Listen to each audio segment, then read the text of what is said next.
Go on, Peter. Morning, everyone. Welcome to the Saturday morning show. How are you, Jim? Aye, absolutely fantastic. Blooming rentals, I'll tell you.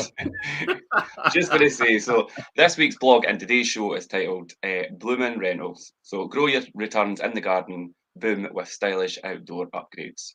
And it's funny, gardens, obviously gardens are a sticky subject sometimes with landlords and have been for a while, but I think that has changed. And not so long ago, many landlords did see gardens as a bit of a liability.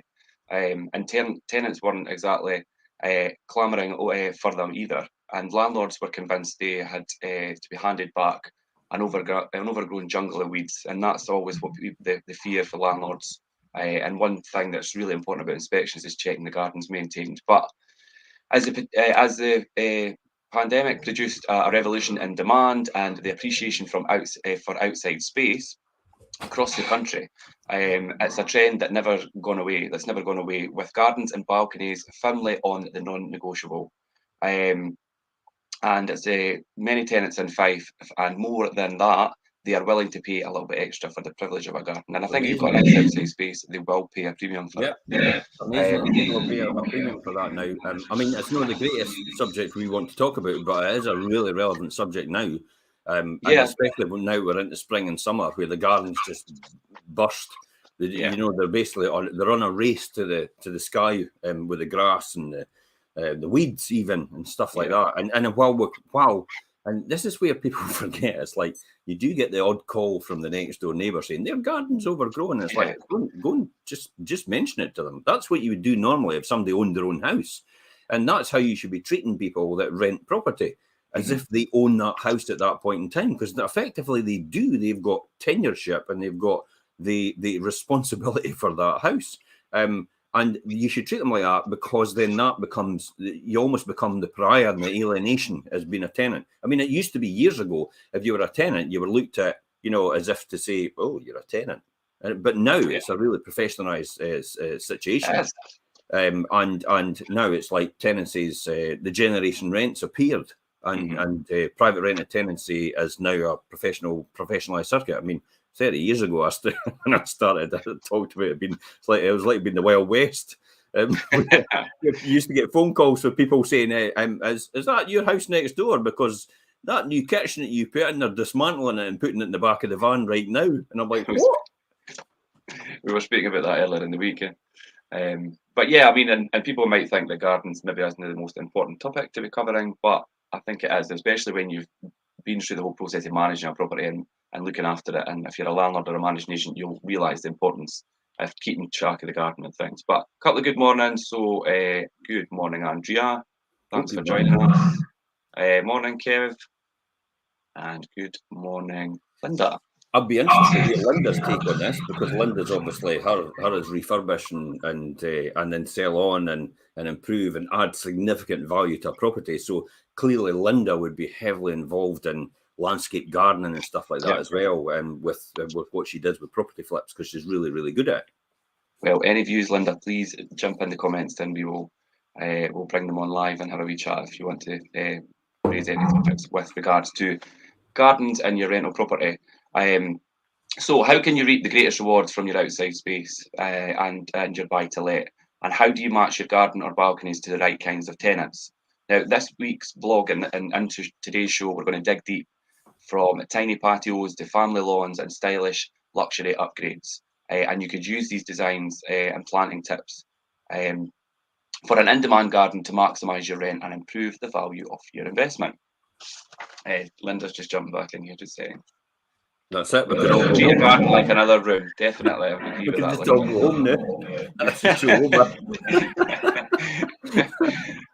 It's true though, and I think like the pandemic and things has made people appreciate their own outside space, because we were all obviously locked indoors for such a long time, and it did become an extension of your house, and people were starting to use it as another living space, and it becomes so important, and people were.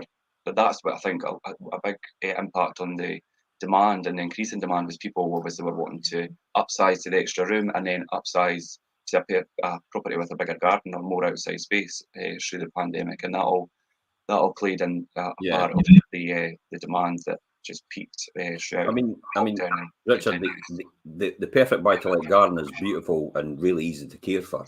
The magic combination comes from using, well, plants and materials that you can easily replace or replenish. You know, what examples are you thinking yourself about what that could be? I think, like you say, low maintenance, but obviously planting like perennials and evergreens. So you've got that year after year, like bloom in a garden and things that are, I mean, evergreens and things will keep a garden looking obviously fresh all year round, rather than have plants that are really high maintenance and things. More in the sunny sizzle and shady chic section that section that we're going to talk about, and a wee while that covers that a lot more. But that is that's what I would say, obviously, to keep a garden low maintenance and have plants that are there maybe all year round or predominantly the most of the year and are low maintenance.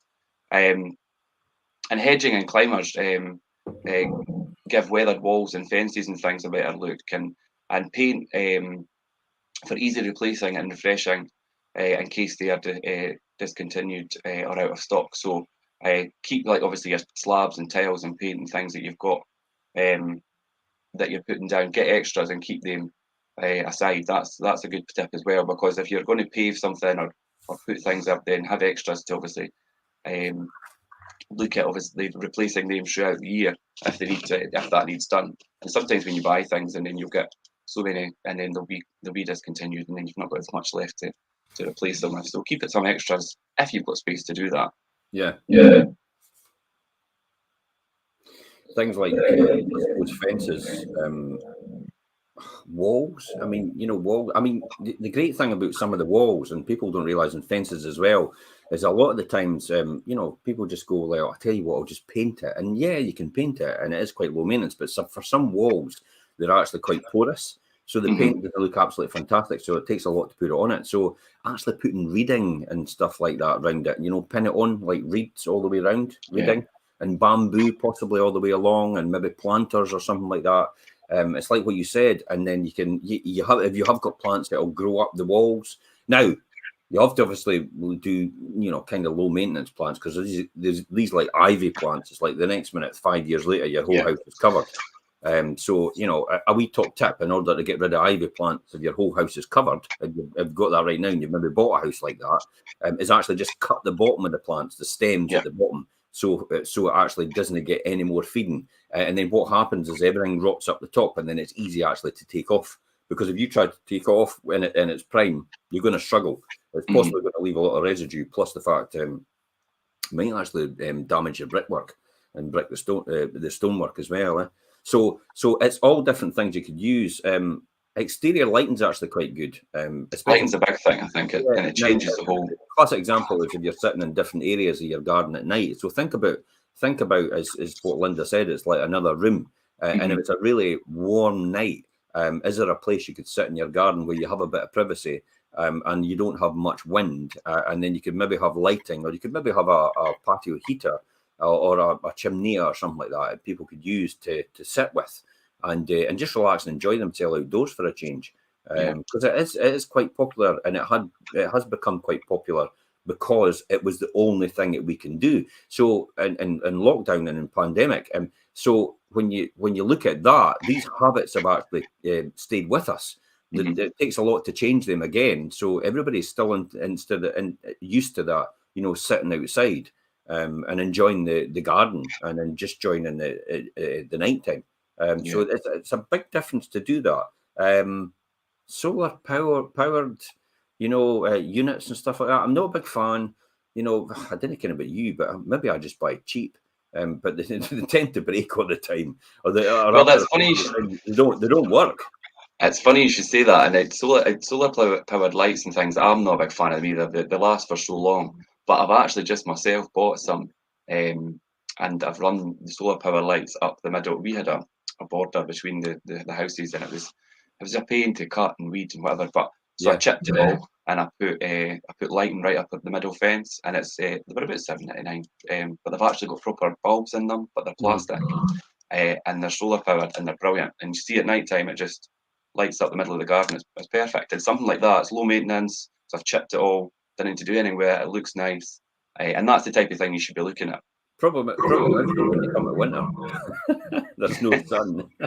That's true. But for $7.99 each, that'd be nice for this summer. I'm not an exact expert on this, okay, but I Yeah. think you get certain amount of type of lighting. It has bigger charging units, Yeah. you know, possibly, and maybe bigger sort of batteries to retain more power when it does have the odd day where in winter and autumn and that where you can get a bit of sunshine to it. So it's maybe something you want to research. The other one as well is when you've obviously got lighting outside, you can switch on manually, but you also have the sensors. I don't know, again, I've had the similar situation. So a couple of my sensors are actually going on and off quickly. They're not recognising it anymore. And I only just put them in a couple of years ago.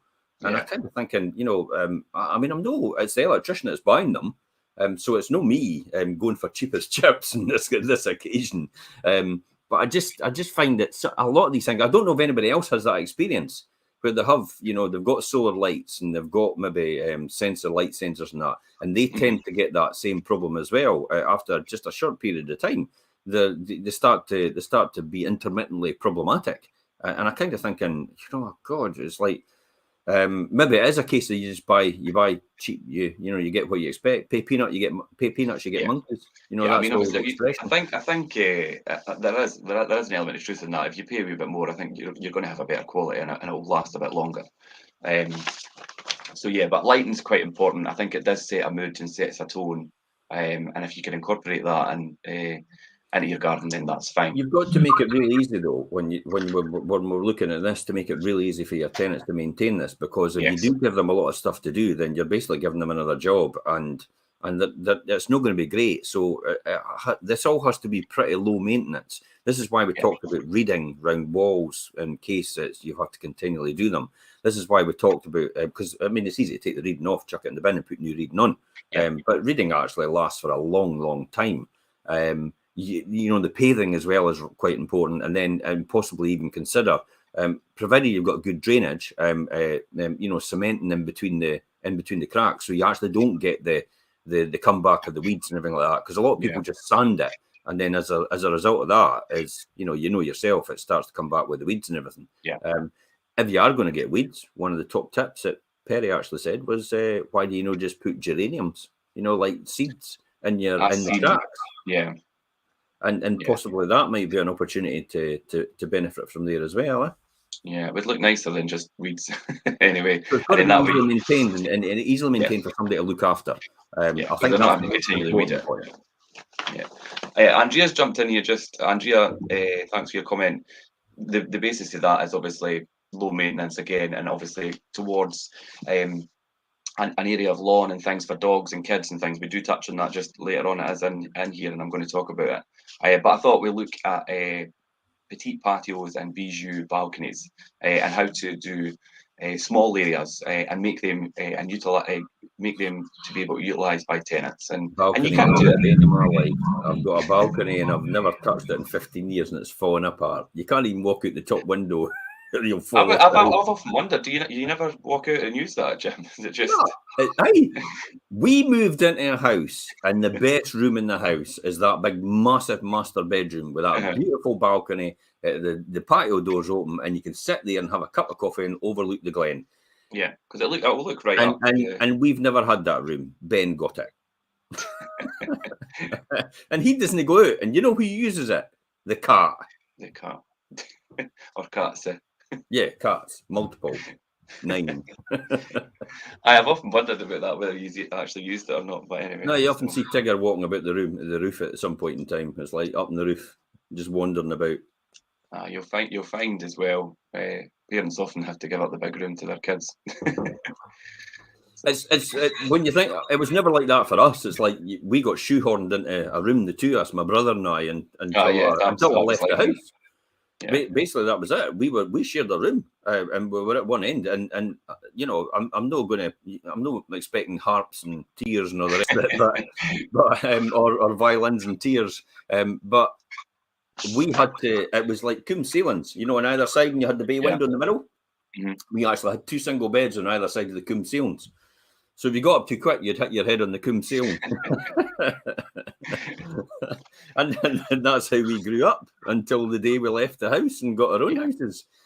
So all these people out there that insist on they want their own bedrooms to themselves, and then they want double beds, and it's like, oh my god, it's like you know, the almost like what is it? I can't mind what you call it. The something culture, the right millennials. No, they have a right. They have a right to everything. It's like I feel I have a right to have everything. I'm showing my age now, eh? Entitled. Aye, the entitlement culture. Get up, yeah. Yeah, I grew up sharing a room with my brother, bunk beds, so I feel it. But yeah, there are a lot of entitled people now who do get bigger rooms and things, and parents think that's the way it is, and that's up to them. But it was different. I was going to say it was different back in my day, but it was different back in your age. Then we go back and we moan about that generation, and it's like, well, wait a minute, you actually gave them the bedroom. Why do you expect them to think any different? That's how it was. That's what you taught them. Yeah, Andrea, we got there eventually, but yeah, entitled is the word. Anyway, yeah, so patios and balconies. So you don't need a massive garden to give it a big personality. And stylish small spaces can pack a lot of punch and can be a hit with tenants.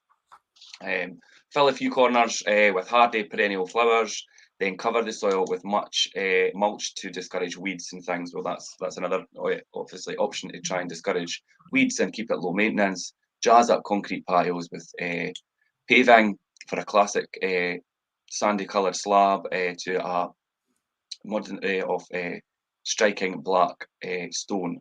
Again, obviously all these options are low maintenance. For balconies, try lightweight external tiles and decking. And IKEA, which I'm actually going tomorrow, they have a brilliant range this year. Sorry, IKEA. Like, oh my god, do you like IKEA? I'm taking my mum. she's just got a new kitchen and she wants bits and pieces, and I was like, oh, I'll take you through. So. I just feel like I need to throw myself off the nearest bridge. That would be a better option. I hate IKEA, but you didn't come across as the shopping type, Jim, anyway. So it's like a military exercise for me, right? Plan exactly what I want, where I want it, where I'm going for it, how much it's going to cost. Job done. That is it. In and out, gone. I even did that with the car recently we were getting for the company. I just walked in and goes, that's the car I want, right? Get the paperwork done. He was like, oh, you know what, mate? No, just get it done. And he was just sitting in there in disbelief. James was like, I can't believe this. You just walk in and say, I'm buying a car, and then we're off. He didn't have a hard sale there then. No, as if it was just a casual thing. It's like, I'll have that one. But yeah, places like IKEA and that have got a brilliant range, and they include like stunning geometric designs and things. And I think that all comes in to keep them on trend, like all this geometric style and shades and things. And it pays to stay on trend as a landlord and things with your property. So yeah, the wonderful thing about patios and balconies though is how quickly you can create something truly memorable, and you could have an Instagrammable space in a matter of hours. Yeah, now, this is really interesting because. This is really interesting talking about an Instagrammable space, because I was reading an article yesterday. I was just looking through stuff for a Wealth Creation show on Monday, and I come across this article about the percentage of people who obviously when they get their new property, it's right on Instagram, so that people are now obviously making, whether it's bathrooms or kitchens, and the design, and it's all this geometric on-trend style, so that people could come in, jump right on Instagram and Instagram their new place and their new pad or whatever. And it's obviously modern culture. It creates a lot of pressure for people that don't understand. It's like, just embrace the Instagram. You know, just if you like it, you like it, but don't feel pressured to actually mimic it. You know, it's no a race. I remember when we grew up, you know, in East Links, it was like there was 2 doors up, and every time my dad got something, this person 2 doors up had to get something better. My dad got a new caravan, and then suddenly 2 weeks later, this person got a new caravan. And then at some point in time, the bankrupt person came along, the sheriff officers came along and repossessed their house and took everything back. And I'm like, oh my God. And that's exactly, and that lesson sticks with me today. Yeah. It's like, oh my, don't try and keep up with somebody because you don't understand where they are. they're often broke at a different level, and they're literally at the wire. And while they look the part, they certainly know the part. And it's the old expression, and I'll get it in again: when the tide goes out, we're going to see who's swimming naked. Yeah, it's a strange thing that, like you say, of obviously trying to mimic what somebody else does, and I always wonder what people's thought process is in that. It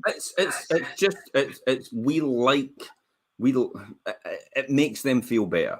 Yeah, that's how people do it. I mean, psychology, I've studied it for years and read so many books about it, but it gives you that instant dopamine hit up here, which actually makes absolutely, I mean, that's what we crave as human beings. So it makes you feel absolutely fantastic. So when you get likes on your posts and everything like that, you just get these instant hits every single time, and you become addicted to it every single time. And you'll find you're addicted to it because what you'll do is you'll go back and you'll look through all the list of people that liked it or didn't like it, and you'll be more upset about the people that didn't like it, and you'll be thinking, why did they not like it? That's you craving dopamine. You don't realize it's a normal human instinct and interaction to want, because it is a really good drug in your brain. You know, it's natural. So that's what we crave as human beings, and that's what Instagram gives you. That's what Facebook gives you, and they play on that as a result, and that's why they have the likes and the comments and the shares. Whereas I gave up on that years ago because it doesn't make any difference for me at all. There could be no one watching this show, and I would still be enjoying myself and what I'm doing, because that's why I do it, because I enjoy it. And it hones and develops my skills in terms of what I'm doing right now and broadcasting live all the time, which helps me in everything else I do. So that's the key here. Coming back to the balcony thing, I mean, you know, the balcony stuff, I would probably try and do it as low maintenance as possible. And probably using composite rather than actually timber, you know, for decking and stuff, because we've got a bit of decking in our balcony, but I don't think composite actually existed at that time when we got it. It wasn't really popular and it wasn't really thought of. So, you know, I would be probably changing that to composite. The railing, we've got an old timber thing. It's all falling apart, and some of the poles have fallen out. There's literally nothing left at, to be honest. And I was thinking about maybe getting somebody to put either a glass with stainless steel. Yeah, you've got to wash that and clean that all the time, or possibly even a proper ornamental metal railing. But then again, you've got to spray that or paint it at some point in time. So it's just these things that you need to do, but they all need to be done at some point in time. But as a tenant's property, then you've got to go for the low maintenance thing as low maintenance as possible. But clearly, when it comes to balconies, make sure they're safe as well. Safety paramount. I've seen somebody lean on I've leant on a decking and just fallen over when the fence collapsed. very, very early on in my careers and lettings and things, and it was your ones, Jim. The railings at the ones in Taylor Street, mind. We've had a few instances with that where we've had to make sure they were safe, because that leaves you wide open to obviously potential issues if people or children were to hurt themselves and things on these metal railings. I think you've got a story with one of them, but maybe for another time. But I tried to blame us, and it ended up their child was climbing on the outside of the fence and fell off. It wasn't on the inside and fell off. Yeah, but there's been a few instances where we've had to get them fixed before something happens. But make sure that that's the beauty of ongoing inspections, of making sure you do inspections on a regular basis, just to make sure, because it's no every time that your standards are matched with the person living in the property. It's just one of these things, and it's just human nature. That's how we are, and it's difficult for some landlords even to detach themselves from that, and the fact that they think everybody should live to their standard. And if their standard is extremely high, when a tenant moves into their property, they often fall out with the tenant straight away because they're not living to their standard. And it's like, well, wait a minute, you're only renting them a house. You're renting them a house. And once you rent it to them in exchange for money, that's the end of your relationship with them. It is their house from now on. Your obligation after that is just to make sure it's wind and watertight and takes account of the Repairing Standard Act. And possibly make sure, and you obviously make sure, antisocial behaviour, and they look after the property and pay the rent. That's it, really. And point people in the right direction. Often it's, again, we come back to saying, you know, I can take away from that a wee bit, where everybody thinks that we should be doing that for them and making sure they live to our standard or the landlord standard. And it's like, no, really, no, that's called harassment. Yeah, and it's difficult for some people can't accept the fact that people do live differently. And I mean, I have seen all arrays of people from all walks of life and how they live and things, and it's just that's the way it is. And you have to allow people to live, and you can't, and you shouldn't try and micromanage how people live in their property. This is why the government legislation's coming in, where they're trying to propose that, you should have a full entitlement. You can't say anything about if anybody wants to keep pets on a property. It's going to be kiboshed. But that's because of the small minority that take that as umbrage and think, oh, you're not meant to have pets. And it's like, oh my God, it's like, you've got to understand at some point in time that they should be allowed to have pets, but then they have to rectify any damage that the pet does as a result of it. That's the nature of the contractual relationship. But you shouldn't be saying to someone, no, you're not allowed pets, because that then is a right for them. So you're actually stopping them for their rights to have a pet. Anyway, we're digressing. I tell you, this show wouldn't it'd be a lot longer than you thought, because it goes on to different subjects in education. It's not just about gardens; it's about things that could affect other things, and it leads on to other stories and other examples about what we've experienced in the past. The classic is, they go on holiday for 2 weeks as well. The grass grows up within that period of time, because it does grow pretty quick in some places. And then the neighbours are on the phone saying, oh, there's grass in their garden. It's like, well, they're on holiday for 2 weeks. And it's like, oh, I know that. And it's like, well, if you know that, why? They're not going to be able to cut it, are they? You want me to phone them up for Spain and tell them to come back? And cut their grass? You have to come back early. Your grass is too long. But yeah, live and let live. I think that's the key thing. What about family-friendly gardens? What can we do here, Richard? Yeah, well, Andrea, sorry, this is your point that you brought up about family-friendly gardens, and families want a garden that's a real multitasker. And a safe place for the children to play, hang out with their friends, and somewhere for parents to relax and unwind as well. So, quite obviously, if it's family gardens, they're going to need to be a wee bit bigger, and they usually are. Obviously, if you're looking at family homes, 3 and 4 bedroom, semi-detached properties and things, probably typical. You'll have a fair size rear garden, and these different areas, obviously, lawn for the kids or pets, like we say, and then a patio area and things for the parents and things to enjoy. Lawns for me in family homes are essential. I think that's a key thing, because the classic is like, I often go around some properties, not rental properties, but just properties for sale, and I see they've got a trampoline, and it's like it's on the slabs, on the concrete. I'm like, so what happens if they fall off the trampoline by accident and they land on the concrete or the slab? It's like, you never even thought about that. So that's why I think lawns are essential when you have stuff like that. Or you should be putting a net around the trampoline, on a safety net all the way around that you can get to bolt on and add on to. I think that's essential. And it's also for, it's like, well, I don't know about you, but it was like you used to do cartwheels in the garden. You used to roll over in the garden. If you had a garden on a slope, you used to go on your edge and just roll down the hill. And all the rest of it, and just roll all the way down the hill. And it was all these just exciting things, and camping as well is classic for that. So you get your tent out in the back garden, and you were out there during the night. It's it's like your mum and dad popping their head out every 5 seconds. You're right. It's like, yes, just leave me alone. It's like I'm see how I'm reminiscing and remembering all that. Yes, I'm all right. Go away, mum.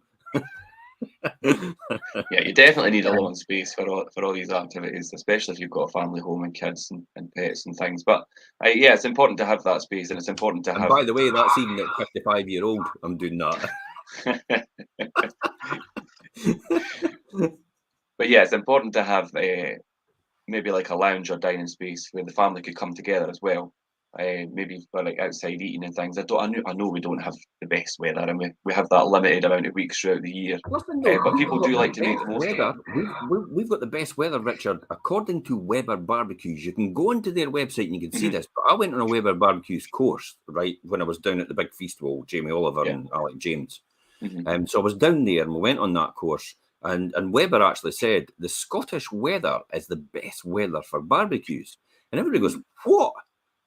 We've got no sunshine. And they actually said sunshine is the worst weather for barbecues. Said you could actually be barbecuing in the rain or at winter, because you've got a huge, you've got when you think about it, you're closing the top because it's an oven. So Weber barbecues are an oven, they've got temperatures on them and everything. So you should treat your barbecue like an oven. And when it comes in through the bottom, it takes a lot of moisture in the air. So therefore it doesn't dry out the meat inside. Because we've got a huge amount of humidity and moisture in the air. And that's why they say the Scottish weather, and especially at winter and raining season, is the best weather to actually barbecue. So often I'm starting to tell people in blogs and vlogs when I go around houses, when they've got summer houses, it's an ideal location. And I talk about the Weber barbecue and the story they told me. But that's straight from the horse's mouth. That is the best season to barbecue. And I kind of think so. And it's a great excuse for a booze up out the back garden in winter. Just going to say, we'll be smelling the barbecues or the fences in November. Well, but the thing is, often people don't do that because they think that's not normal. You know, the old thing about, what, they've got their barbecue in winter? Who cares? Get it up them. Get the barbecue and get all year round usage out of it. But yeah, well, speaking of things like barbecues and obviously trampolines and just kit and things like that, and also gardening tools and things, it's important to have a shed, I think, as well, as an important thing to have in a garden, to store all these things in, and also to utilise as a space as well. I mean, whether kids use it to play in. I mean, I always remember playing in my granddad's shed and all his stuff was in there, or even for parents and us to escape to. Do you know what I mean? We've got sheds and summer houses and things now as well. So they're all quite good things to have in a garden, especially a family garden. I used to spend hours on end in my granddad's shed when we went to visit him in Newport. All the time. He had a vice in there, he had all the tools, the hammers, the chisels, everything like that. And I used to sit and make stuff all the time. I mean, it's a lost art now. A lot of children don't actually get involved in that. And then when they grow up, they don't understand how to fix things. They don't understand how to just do general DIY. But for me, that was a godsend. You know, it was absolutely brilliant. I just loved going down there and doing everything. And then he would show me how to make stuff. And you know, just things like windmills and you know, all these different things that you would make. And it's a huge learning lesson. So yeah, absolutely. It's great for having sheds for toys and tools and all the rest of it, but great as a workshop as well. Secure fencing, secure all fencing, and I think if you've got kids and pets and things, it needs to be fenced in and secure, and have, if you've got a gate at the side, I've got a gate at the side of my house, I've got a lock on it and things for the dog. And then stick the latch up at the top so you can reach it, but the kids can't reach it. But make sure that they can't climb up and actually get it, because that's what I used to do. Safety again. And so put it on the other side possibly of the actual gate, so they can't get it. So the outside, if that makes sense. I know it would let somebody else in, but it's another option to do that, because those. Hey, listen, they're clever. Remember, they'll work it out how to do it if you let them away with it. So it's all these wee things that will make a fundamental difference. So a family garden really, it fulfills all the needs and the whole household, and can really seal the deal for the parents, can it? Yeah, I think it's really important if you've got a family home and your target audience is a family or working professionals with kids and things, then these are the things that you're going to need for them to enjoy their time out with their working hours and spend time together as a family. So yeah, very important things. What about high earners then? You know, what would you do if somebody's a high earner?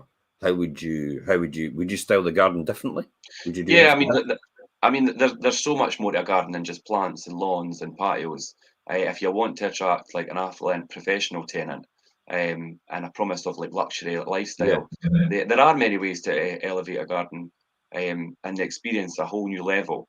Create an all year round retractable canopy or something. Do you know what I mean? These things, and that provides shade in the summer and protection for the rain and months that obviously we have rain in months that it's not cold outside, but we've got rain, so you kind of open that up to enjoy the space, whatever the weather.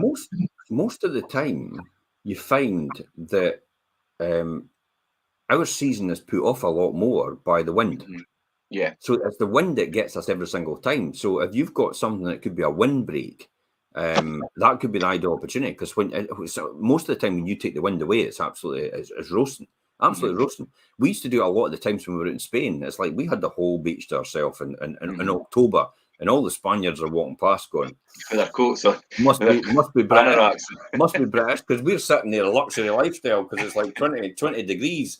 But the thing is, we're on the Atlantic, and so the breeze comes off the Atlantic and catches you. But all we did was we bought a 799 windbreak out of Lidl's and took it with us. We just took it over with us, and we've left it there, and we just put the windbreak up, and it's like, flipping heck, this is like Barbados, because the sun's beaten down and the wind's no longer there. So it's brilliant. Or even a brolly. A lot of people put their brollies as well. So it's another thing that you could actually do in the back garden. Just get a windbreak, or build something like plants round it would possibly mimic that as well, and be actually in keeping with the area. That would be a really good idea, wouldn't it?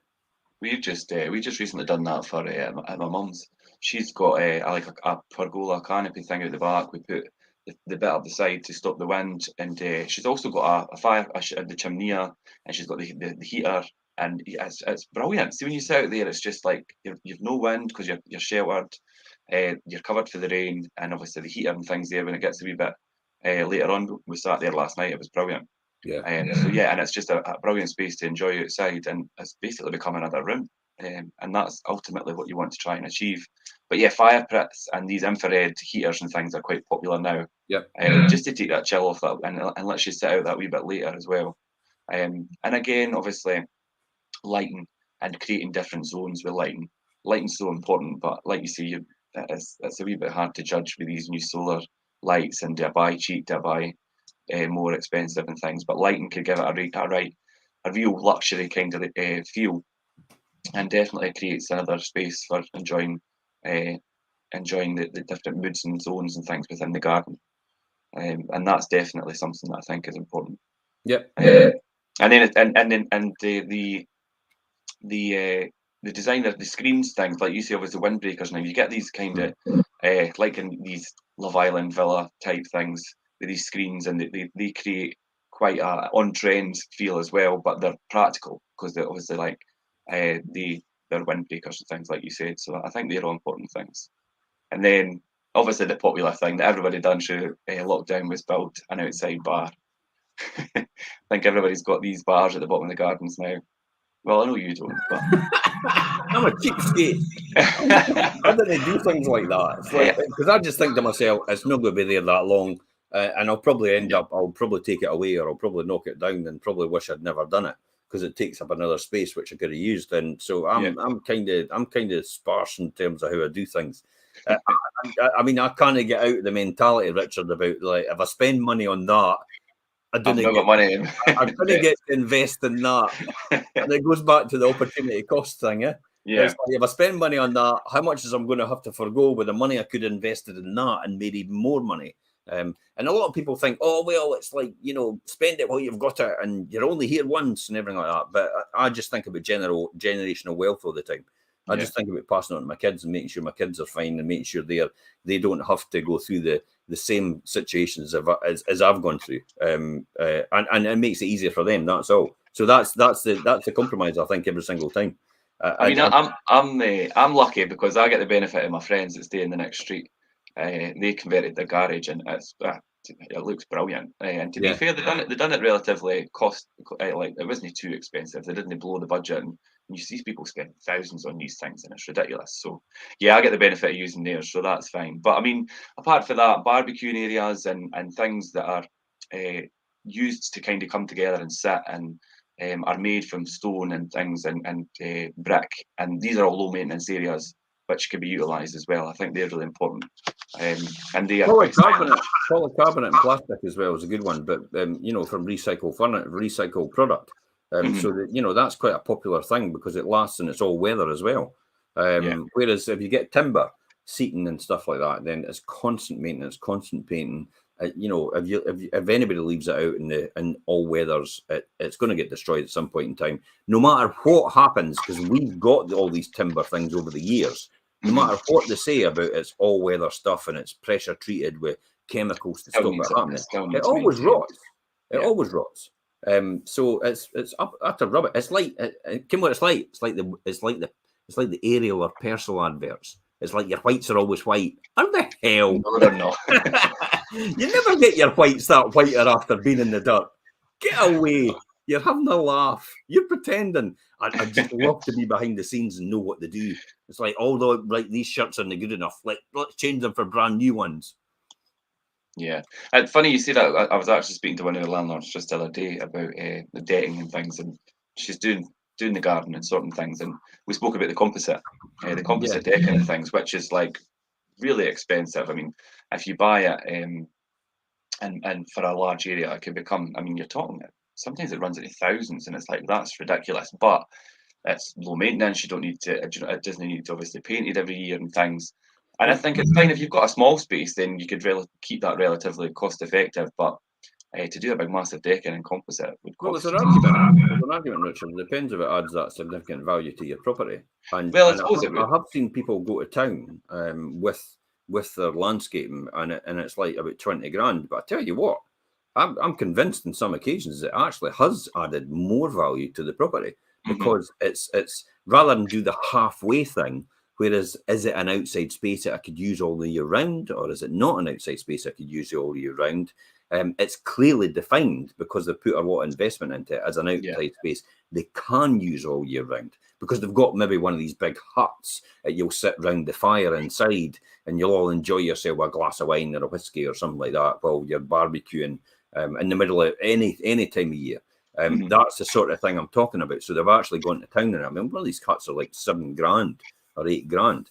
But the investment has recouped itself because when they've gone to sell, they've got an astronomical offer over the asking price. I don't know whether that's relevant for rentals, but if you're doing really, really high end, and then potentially that could add significant value to what you've got in terms of proposition. Plus the fact if you're intent to move back into it at some point in time in the future, because you've maybe relocated, because we do have that where people work they're in the forces and then they've got to go somewhere else. They're posted somewhere else, so they've got to go down south or they've got to go overseas for a certain amount of time, maybe 3 or 4 years, and then they come to us and say, look, can you rent it for that period? But obviously there's the right type of tenant for that type of property. So we'll find that person, put it in the property, look after it. When they come back, then they redecorate the whole house, carpet the whole house. You've got all the outside space, which is all still manageable because the people have actually looked after it. You've made sure of that, and job done. It's worked perfectly for them. So often that is the case where the outside spaces is defined as you said, as a bar or a barbecue area or proper deck and proper investment and everything like that. But they're actually moving back into it. That's why they're not bothered about the cost. Whereas if it's pure investment return and you've no intention of moving into it and it's just basically for investment purposes, then you would probably think to yourself, would I actually get the right return back on that?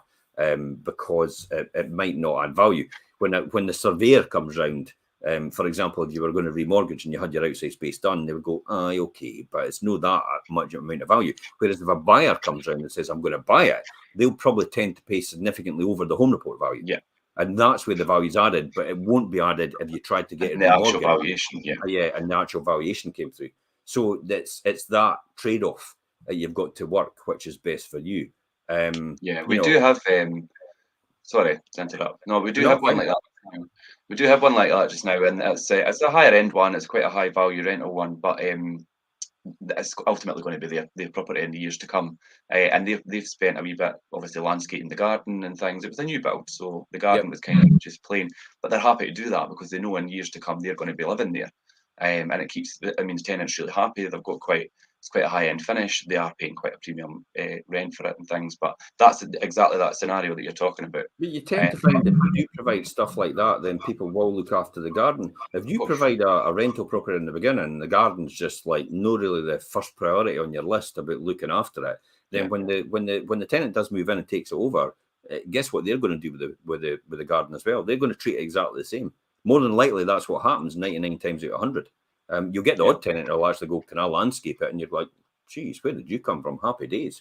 It's like, just a tenant actually puts investment in the property. And you do get these people now and again who actually, I want to put a new kitchen in. Would you help me or contribute towards it? I have no bother. But they're few and far between these people. But you're absolutely right.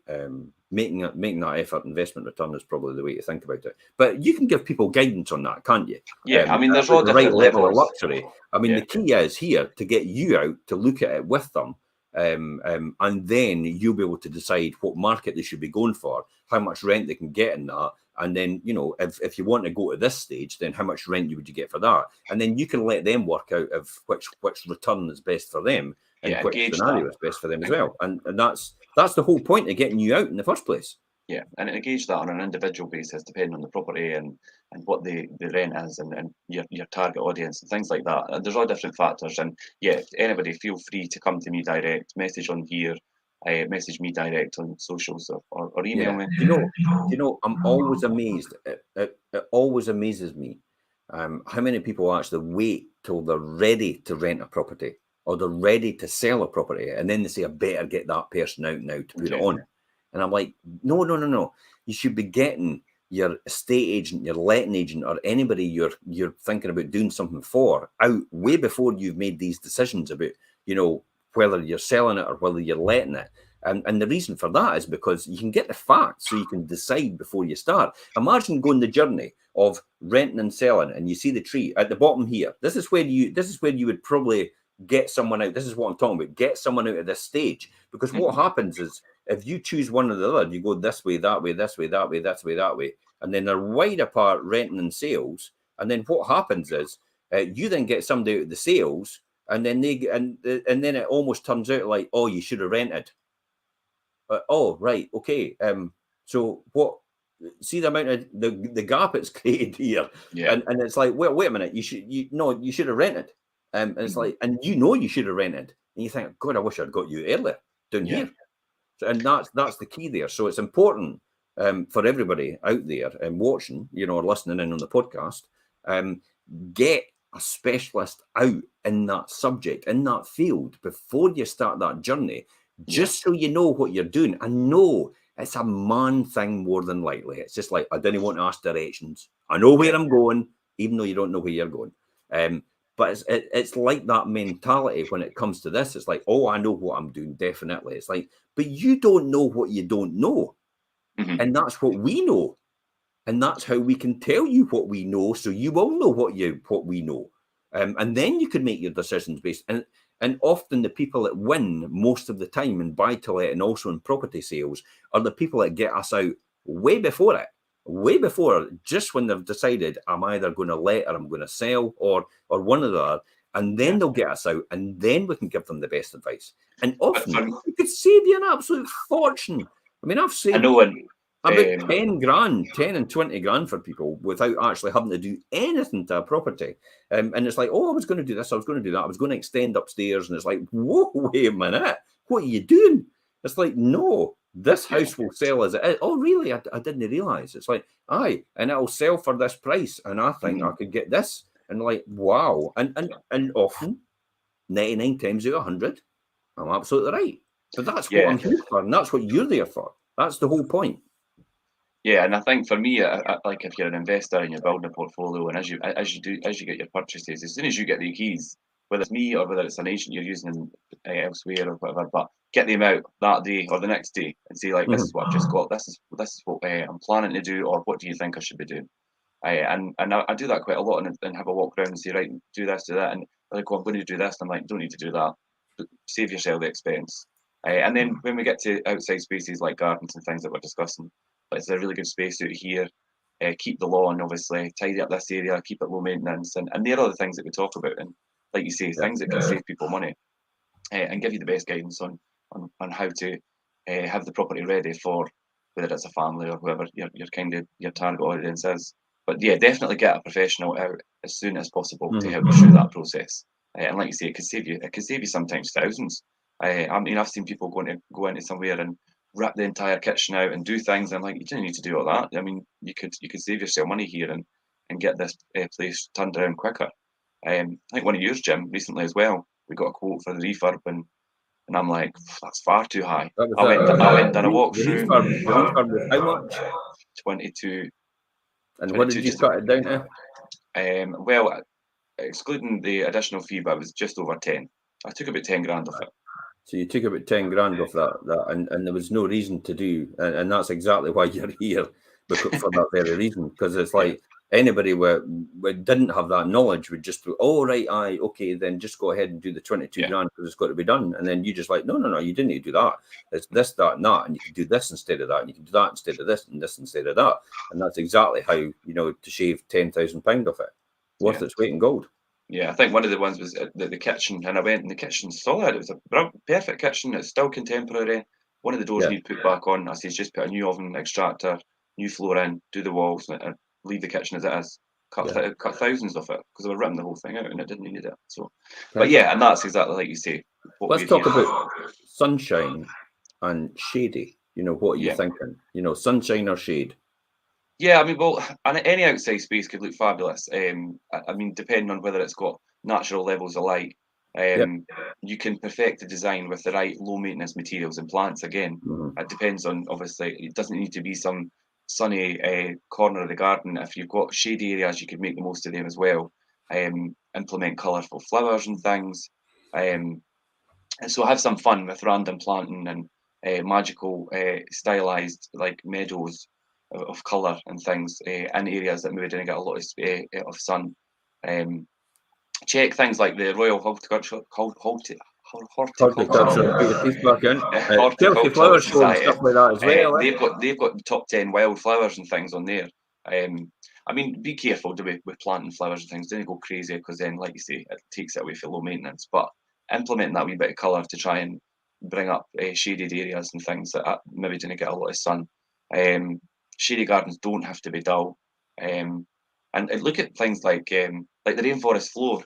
It doesn't get a lot of sun, but obviously it's got like ferns and things. And it still looks like really lush. And do you know what I mean? You could recreate some kind of things like that in your garden. What you find is in any situation, the plants adapt to the environment they're in. I mean, the classic example of that is you go to Spain, and the grass out in Spain is completely different from the grass in this country, and yet they're both probably the same strain of grass, but they've evolved over the years to the climate they're used to, and they've adapted and changed to that climate. I was amazed. It's like God. It's like I mean, some of the grass in Spain is like Astroturf, and the way it is under your feet, and yet you come here and it's like cotton wool in our country. So completely different options. And yeah, you're absolutely right. They adapt to that environment. That's quite a good point you brought up there. Is just as you mentioned, Astroturf, and I've seen that becoming something in people's gardens now. I don't know how I feel about Astroturf. I like real grass, but then Astroturf's quite low maintenance, and everybody that I've spoke to that's got Astroturf love it. I think it's the sort of thing, well, we've on the fence about that. And it's halfway between being paved and actually having grass. So you've got that. It is the low maintenance thing you're talking about. And the first time I saw it, I was like, the guy had 2 hoovers in his house, and I went, just going to say, people hoover one for the Astroturf, and I'm like, oh right, you hoover the back garden. And they went, yeah, we just hoover the back garden. Yeah, that's brilliant. But yeah, Astroturf's one that I see cropping up quite a lot. But I mean, natural finishes like stone and terracotta and brick and things, they're all timeless, and they're the perfect maintenance-free planters and seaters and for boundaries and things as well. So avoid plastic containers, I think, as well. Plastic pots and things fade in the sun, and on a day like today, I mean, they just over time they'll just discolour and things. So, Andrea, I didn't know you had Astroturf. So great to join in and tell us that it's brilliant. I mean, everybody I speak to say it's brilliant, but I do like real grass, although mine's is a pain because my dog keeps on digging it up. But anyway, that's another story. But yeah, plastic things and cheap plastic planters and things maybe aren't a great idea. They do discolour. They'll make the place look obviously when they're faded and things that make it look quite unattractive and potentially spoiling the usually they break down over the years, don't they? And they become very brittle. And then you just hit them once and they're like the crack, and it's like if you leave them, it's just like it doesn't look great. And then you get all the weeds, and then all of a sudden these beautiful pots you had in the beginning turn into, like weed nightmares. They just look horrible. Or there'll be moss on it and all the way around. It's like you could tell I've got some of them in my garden. I've got a couple as well. But yeah, stick to nice stone and terracotta pots and planters and things. They look really nice. And like I say, they're timeless. And also I think for fences and things to keep an area looking fresh, obviously have it painted in a nice fresh colour. But it always pays dividends to get quite a good quality paint that's going to last a wee bit longer. And obviously these kind of products, and use the right primers and things under them as well. They'll stand the test of time. Obviously we get an array of sun, rain and weather and things, so you need things to be able to take quite a battering with the weather and stay lit. Preparation's key, isn't it? It's just priming and prep. making sure you've primed it properly, making sure you've coated it properly, making sure you've sealed it properly. And it's often people just go for the one quick fix. I tell you what, I'll just get one coat paint. And then they just put one coat paint, and it's like, no, it just doesn't work. It's like, it's easy, it's maybe quick for you, but anything worth doing takes a bit of effort and time to do it, and resource. And then, you know, it will pay dividends later on. You know, we're coming back to the old investment scenario, isn't it? Yeah. You put all the work in the beginning to a proper investment, and then all the work's done in the beginning, like writing a book, and then it starts to pay dividends, and you don't really do that much work after it's all up and running until the next point where and you just constantly maintain it over that period of time. So that's kind of like proper investment. It is like, you know, preparing it in advance first, and as I say, like writing the book, and then after that it's royalties, quids in. Anyway, anything, preparation's key, and it's the same. It applies to everything. But definitely. So, yeah, I think the main thing for me today is I'm going to be smelling people's barbecues across the fence in November. It'll be good. Let's start a trend on Instagram when we get to that time of year. We'll start posting Instagrams. You know, hey, barbecues out the day, and we're all sitting in our like cagoules and everything. And it's like outside, but the barbecue's going. Well, hey. Yeah, but I think, for me today, I think the point that I think was really important is that preparation is key, but involved in that preparation, have a professional come and advise you, whether it's your garden or your property as a whole, or just the whole investment side of things. Always prepare and have somebody that's advising you that knows what they're talking about. It could save you a lot of money, and if it's the garden that you're looking for advice on, then a lot of what we spoke about today is relevant, but make sure it's low maintenance, and make sure that it's an enjoyable space for, whether it's just a small balcony for a couple in an apartment, or whether it's for a big family garden with lawns and seating areas and barbecue areas and things.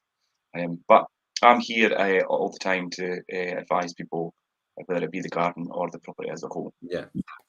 What about you, Jim? Oh, we're hardwired for nature, aren't we? Really. Pandemic's given us that idea, but you know, it's now a usable outside living space, like Linda said. So people are now indoctrinated into treating it like that. I think that's the key. So as an investor, as a landlord, my best advice to anybody out there is make sure your garden's up to speed just as much as your property, because it is so disappointing sometimes when you've done your property at a real high standard, you walk out the back garden, it's like no effort's been put into it at all. It's like it's got all the old clippings because you've not even bothered to pick it up or rake it. And it's like, oh, there they go, there's the garden with a rickety old fence half fallen down, or it's fallen down to the neighbour's garden. So just put as much effort into that as you put into renovating your house, if that's the start of your buy-to-let journey, to make sure that it's done properly in the beginning. The garden, and it could be done at a really low cost, as you said. You know, taking 22 grand down to about 10 grand in cost for me. And so you obviously know what you should be doing and how you should be doing it, and that's why you're managing my properties. That's it, really, in a nutshell. Yeah, you don't need to bust the bank to make somewhere look nice, and gardens can really drag down a property if they're not nice. It could be nice inside, and you've got a horrible garden, it could put people off. So they are more important than you think. Keep them low maintenance, keep it looking fresh, and weeds and grass maintained, and that's really the main things I think with a garden. But we've covered quite a lot of other topics today, which I think is great. And perfect. Yeah. Okay, that's me. Right. Brilliant, Jim. Well, thanks for joining me this morning. And it's bye from him. And bye from him. Oh no, I've done it the wrong way. Got you. You know what? I'm usually on the other side. You always point in the opposite direction from where you're going. You just go, right, go that way. Just didn't think about it. Just go, I'll go this way. Oh, you caught me that one this morning. Right, anyway, thanks for joining me. See you later, guys. Bye.